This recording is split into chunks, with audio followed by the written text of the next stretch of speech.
നമസ്കാരം, പ്രവാസി മലയാളിയിലേക്ക് സ്വാഗതം. മികച്ച പ്രതിഭകൾക്ക് സൗദി പൗരത്വം നൽകാൻ സൽമാൻ രാജാവിന്റെ അനുമതി.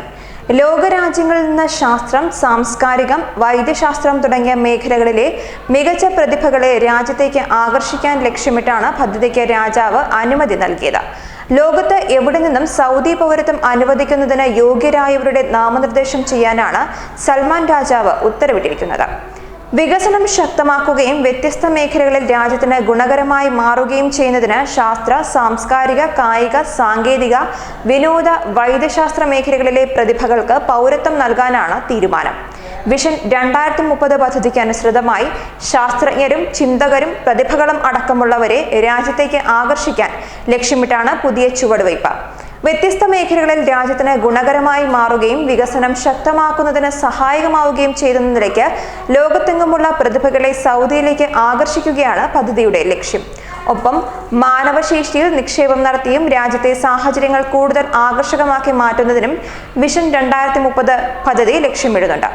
അതേസമയം വിഷൻ 2030 ഭാഗമായി സൗദി അറേബ്യ തൊഴിൽ മന്ത്രാലയം പരിശോധനകൾ സ്വകാര്യവൽക്കരിച്ചിരുന്നു.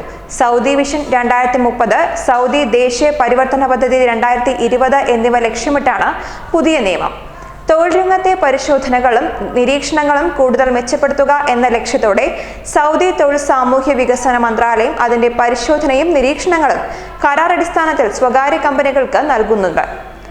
തൊഴിൽ കമ്പോളവുമായി ബന്ധപ്പെട്ട ലക്ഷ്യങ്ങൾ കൈവരിക്കുന്നതിന് ആവശ്യമായതെല്ലാം നടപ്പാക്കാനുള്ള തീരുമാനത്തിലാണ് തൊഴിൽ മന്ത്രാലയം എത്തിയിരിക്കുന്നത്.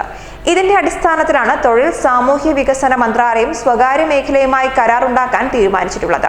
തൊഴിലാളികളുടെ അവകാശങ്ങൾ വകവച്ചു കൊടുക്കുന്നതിലും തൊഴിൽ തർക്കങ്ങൾ പരിഹരിക്കുന്നതിലുമുള്ള സുതാര്യത ഉറപ്പുവരുത്തും. സൗദിയിലെ തൊഴിൽ സാഹചര്യങ്ങൾ മെച്ചപ്പെടുത്തുന്നതിനുള്ള പരിശോധനകൾ ഊർജിതമാക്കും. ഇത്തരം കാര്യങ്ങൾ പ്രധാന ലക്ഷ്യമായാണ് സ്വകാര്യവൽക്കരണത്തിന് ആലോചിക്കുന്നത്. പരിശോധനകൾ വികസിപ്പിക്കാനും യാന്ത്രികമാക്കാനും അവയുടെ ഗുണനിലവാരം ഉയർത്താനും ലക്ഷ്യമിട്ട് തൊഴിൽ സാമൂഹ്യ വികസന മന്ത്രാലയം 1 വർഷം മുൻപ് സ്ഥാപന പരിശോധനാ സംവിധാനം മെച്ചപ്പെടുത്തിയിരുന്നു. ന്യൂസ് ഡെസ്ക്, പ്രവാസി മലയാളി.